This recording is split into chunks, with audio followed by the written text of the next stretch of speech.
As armas da persuasão. Parte 1. Nossos atalhos mentais na hora de julgar e de tomar decisões podem ser usados contra nós.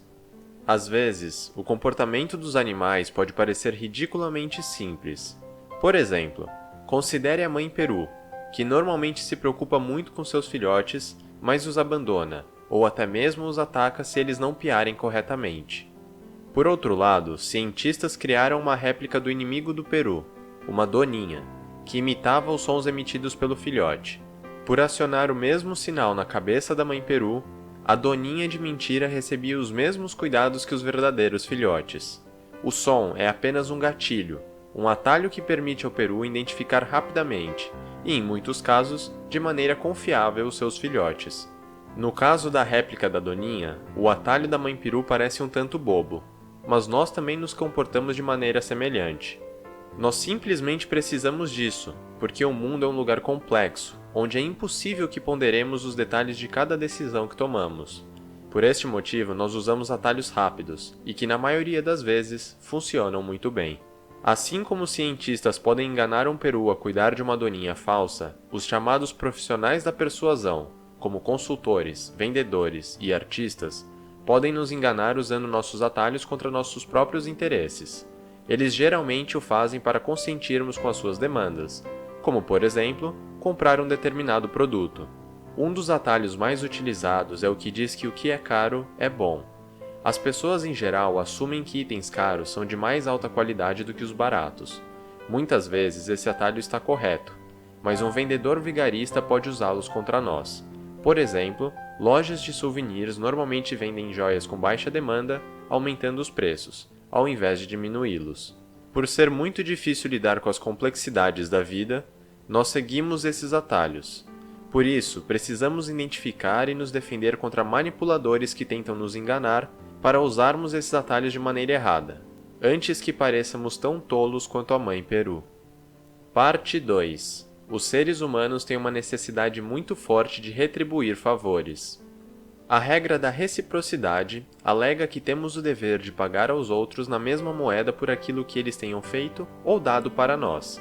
Essa tendência forma a base de todas as sociedades, pois permitiu que os nossos ancestrais compartilhassem recursos, seguros do fato que seriam retribuídos mais tarde.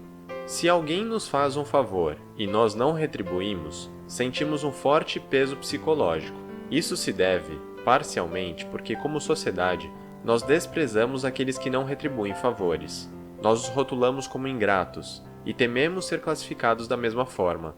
Vários experimentos demonstraram que as pessoas são tão ansiosas para se livrar desse peso de dívida que elas realizam favores muito maiores em retribuição a esses pequenos favores.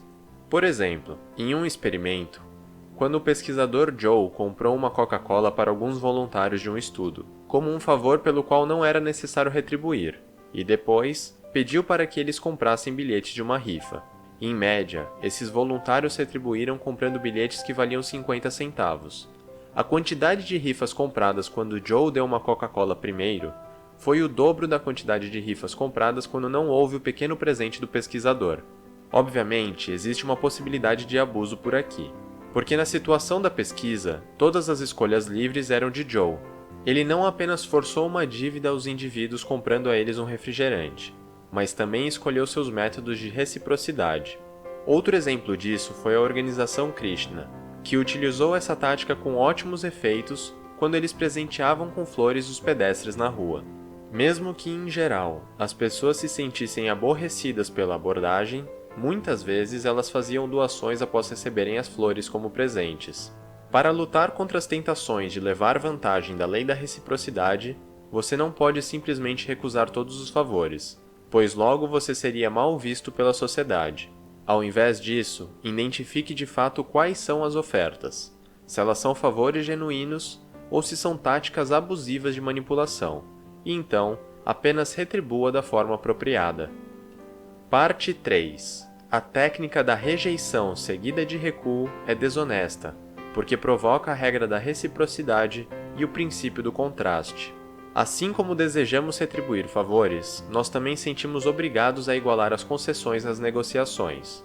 Se um escoteiro pede primeiro que você compre uma rifa de R$ 5, mas então, após a sua negação, ele reformula o pedido para um doce de R$ 1, você provavelmente comprará o doce para se adequar à concessão, esteja com fome ou não. Isso é conhecido como a estratégia da rejeição seguida de recuo, e é surpreendentemente poderosa para conseguir o que se quer. Além do nosso desejo de retribuir concessões, ela também utiliza o princípio do contraste. Quando dois itens nos são apresentados, um após o outro, a diferença do segundo item para o primeiro é amplificada. Assim, o doce no exemplo do escoteiro parece desproporcionalmente mais barato após a rifa, pois houve um recuo na oferta de R$ 5 para apenas R$ 1. A estratégia da rejeição seguida de recuo chegou até mesmo a derrubar presidentes, como no vergonhoso escândalo de Watergate. Em 1972, a reeleição do presidente Richard Nixon parecia inevitável, mas de alguma forma, um homem chamado Gordon Liddy conseguiu convencer o Comitê de Reeleição da Presidência, CRP, que eles deveriam dar-lhe $250 mil para realizar assaltos aos escritórios do Comitê Nacional Democrata. Essa foi uma tentativa ilógica e arriscada, mas Liddy usou a estratégia da rejeição seguida do recuo. Ele começou sugerindo um esquema de $1 milhão, envolvendo sequestro, assalto e prostitutas. Apesar de a segunda e a terceira propostas ainda serem escandalosas e mal concebidas, o comitê sentiu que devia dar a Liddy algo por suas concessões em relação ao primeiro esquema. Também, comparando-se com a proposta ultrajante de $1 milhão, o esquema de 250 mil, envolvendo simplesmente um assalto, não pareceu tão ruim assim. O escândalo causado depois que os assaltantes foram pegos eventualmente forçou Nixon a renunciar. Parte 4. Quando as oportunidades se tornam escassas, nós as desejamos ainda mais. Uma influência poderosa em nosso processo de decisão é a escassez. Oportunidades são vistas como mais valiosas se sua disponibilidade se torna limitada. Isso parece ser causado pelo fato de que as pessoas odeiam perder oportunidades, o que é bem conhecido pelos publicitários. Alguns exemplos de anúncios são: por tempo limitado, última chance, as promoções terminam em 2 dias. Um estudo demonstrou que quando participantes eram informados sobre uma promoção de carne por tempo limitado, eles compravam até 3 vezes mais do que se não houvesse limite de tempo. De maneira interessante, esse efeito foi agravado quando dito às pessoas que apenas algumas pessoas selecionadas sabiam sobre a promoção. Tanto a escassez da oferta quanto da informação fizeram com que os compradores comprassem 6 vezes mais carne do que os compradores que não sabiam sobre o limite de tempo. A escassez se torna uma influência poderosa sob 2 condições. Primeiro, tendemos a querer mais algo se sua disponibilidade diminuiu recentemente, em vez de ter sido baixa o tempo todo. É por isso que revoluções sociais acontecem quando as condições de vida da população sofrem um grande retrocesso, e não quando elas sempre foram baixas. A queda repentina aumenta o desejo das pessoas por algo melhor, e por isso elas reagem e se rebelam. Em segundo lugar, a competição sempre faz nossos corações dispararem.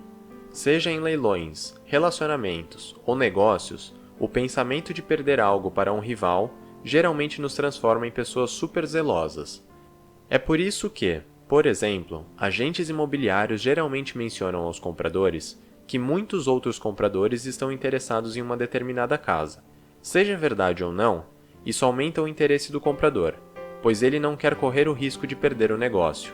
Para combater a ansiedade ocasionada pela escassez, devemos sempre parar e analisar se realmente queremos o item em questão, levando em consideração os seus benefícios, por exemplo, seu sabor ou função, ou se é um desejo simplesmente ocasionado pela disponibilidade limitada.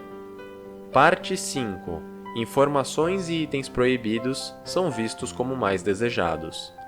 Pode ser que seja verdade o velho ditado que diz que as pessoas querem o que não podem ter. Por exemplo, quando o condado de Dade, na Flórida, declarou que os detergentes contendo fosfato eram ilegais. Os moradores começaram não apenas a contrabandear e guardar grandes quantidades do produto, mas também começaram a ver os detergentes à base de fosfato como melhores do que antes. Esse efeito, Romeu e Julieta, origina-se do fato de que seres humanos odeiam perder oportunidades. Assim, quando algo é banido ou proibido, é provável que tudo se torne mais desejável.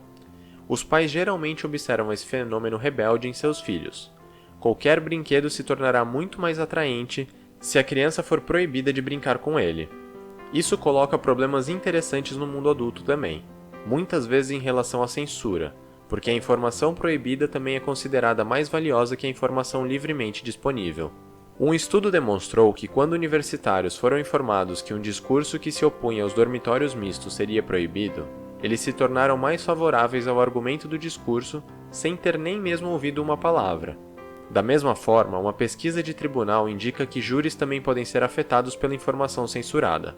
É sabido há tempos que quando os júris sabem que a companhia de seguro vai pagar a conta, eles tendem a pedir indenizações maiores à parte demandante.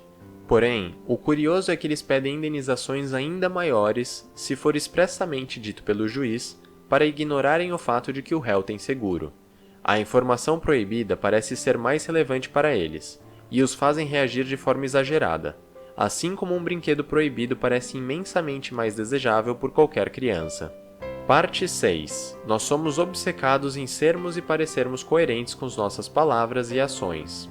Quando as pessoas em uma praia testemunharam o falso roubo de um rádio, apenas 20% delas reagiram ao roubo.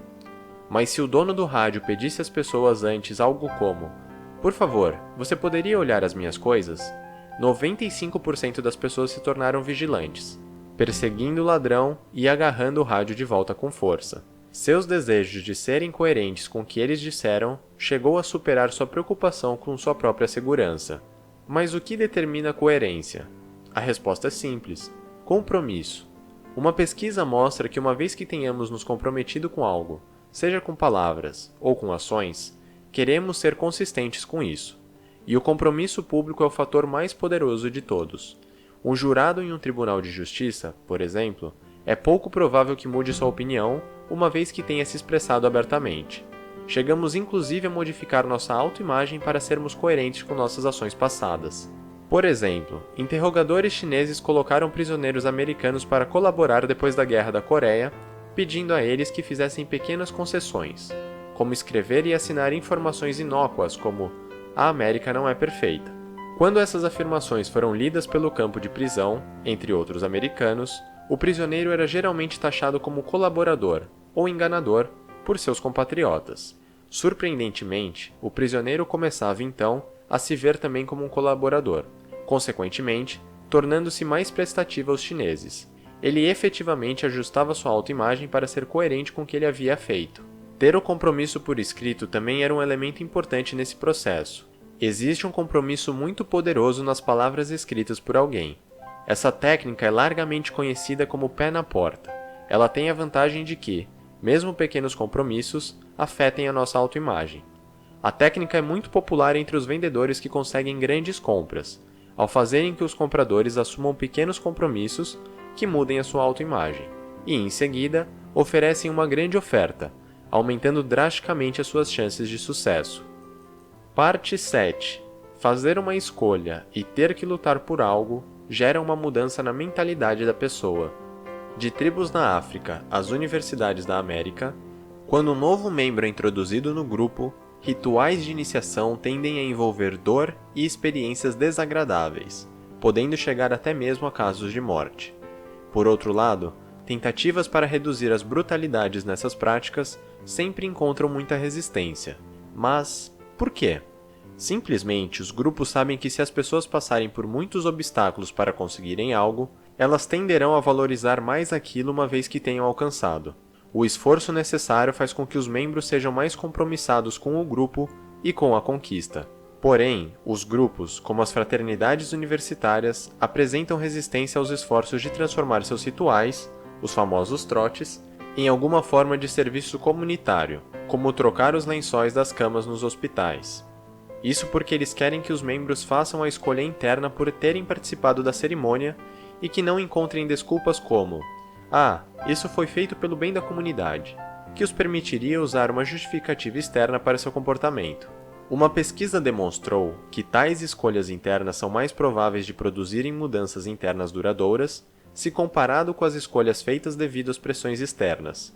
Os profissionais da persuasão tentam gerar em nós uma mudança interna, por exemplo, com o truque da bola baixa.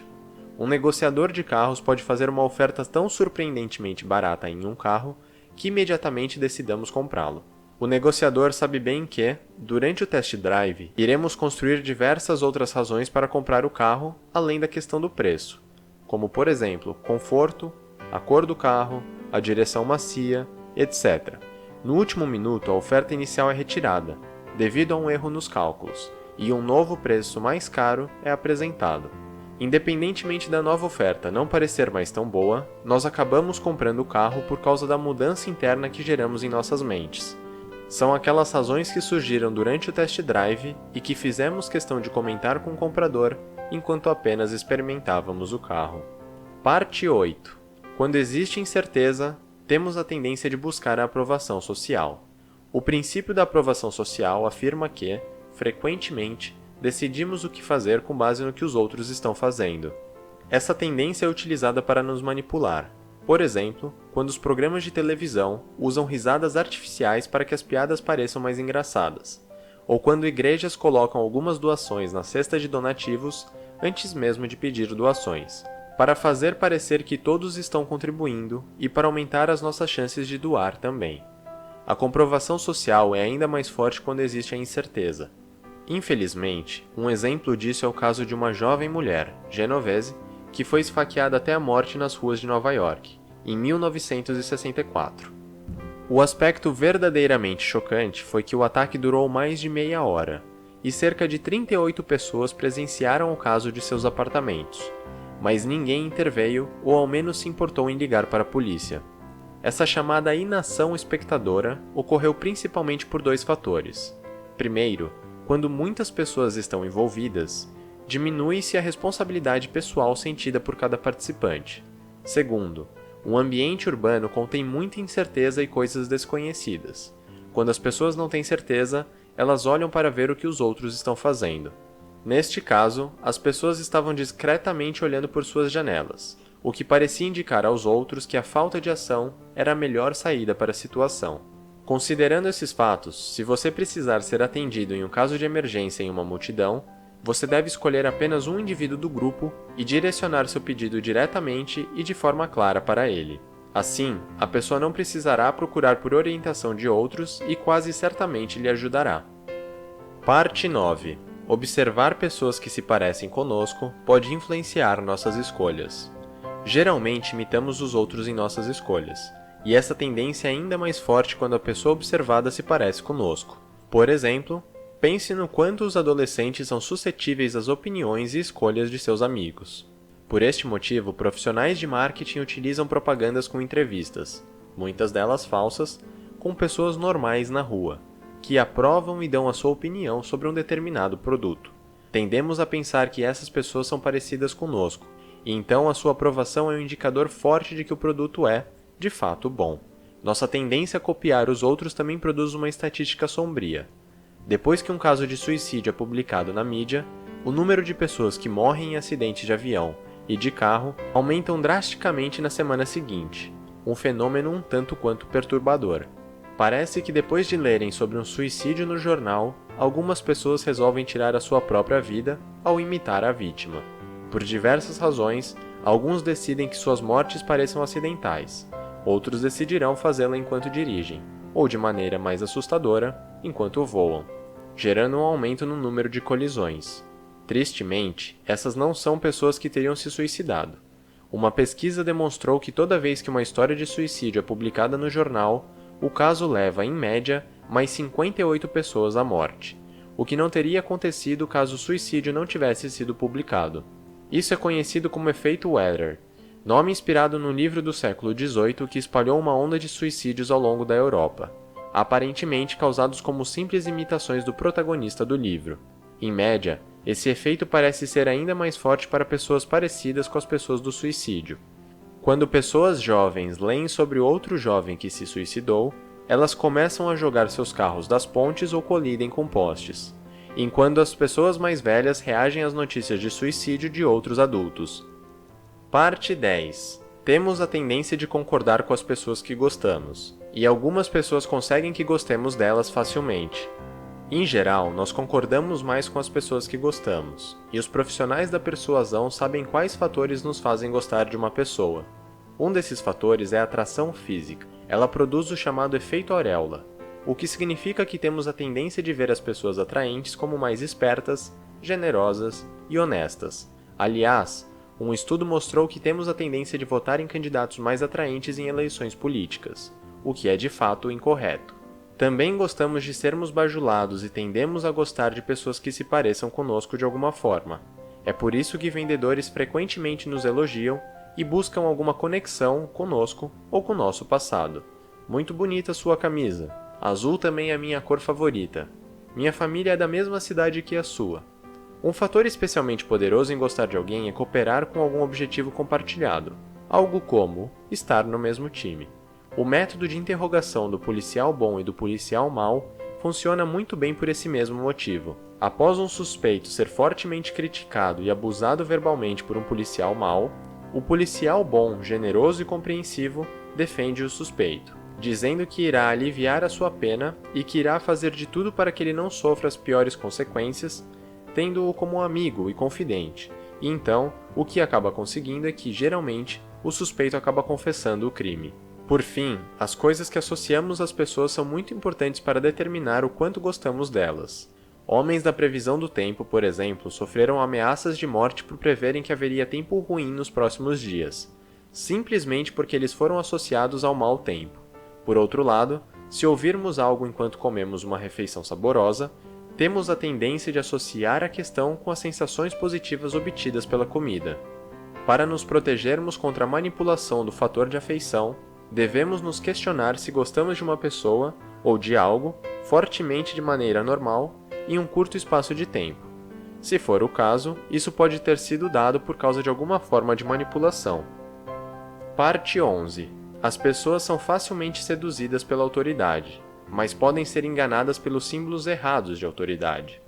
Os seres humanos são treinados desde o nascimento para obedecer às autoridades, às vezes, até sem pensar, como foi demonstrado em um estudo. O pesquisador Milgram descobriu que voluntários davam choques elétricos letais em outras pessoas simplesmente porque eles haviam sido orientados a fazer isso por uma autoridade. Ou então, considere a enfermeira que recebeu instruções escritas de um médico para tratar uma pessoa com dor em seu ouvido direito, em inglês, right ear. Porém, o médico abreviou a escrita e escreveu R, ear, o que forma a palavra rear, que em inglês significa traseiro. A enfermeira seguiu as instruções do médico e procedeu, pingando gotas no ânus do paciente. Nem ela, nem o paciente pararam para se questionarem como isso ajudaria a dor de ouvido. A autoridade do médico simplesmente anulou a capacidade deles de pensar. Se não tivermos evidência confiável sobre a autoridade de outra pessoa, podemos cair na armadilha da autoridade que alguns símbolos simplesmente possuem. Por exemplo, títulos acadêmicos são instrumentos muito poderosos. Diante de alguém como um professor ou um especialista, nos tornamos automaticamente mais respeitosos e abertos às suas opiniões. Roupas e adereços também são símbolos de autoridade. Por exemplo, no experimento de Milgram, foi o casaco branco da figura de autoridade e a prancheta que convenceram os participantes a torturar e a darem choques em seus companheiros de teste. Vigaristas exploram plenamente o poder desses símbolos ao utilizarem uniformes, ternos ou até mantos de padre para enganar as pessoas. Figuras de autoridade, como por exemplo juízes, valem a pena ser ouvidos, mas como evitamos que as pessoas abusem de nossa confiança nelas? De maneira simples, devemos nos colocar duas questões quando confrontados por uma figura de autoridade. Primeiro, essa pessoa é realmente uma autoridade ou meramente está se disfarçando como uma? Segundo, quão honesta podemos esperar que seja essa autoridade nessa situação? Em outras palavras, elas estão defendendo seus interesses próprios ou estão tentando nos ajudar com seus conhecimentos?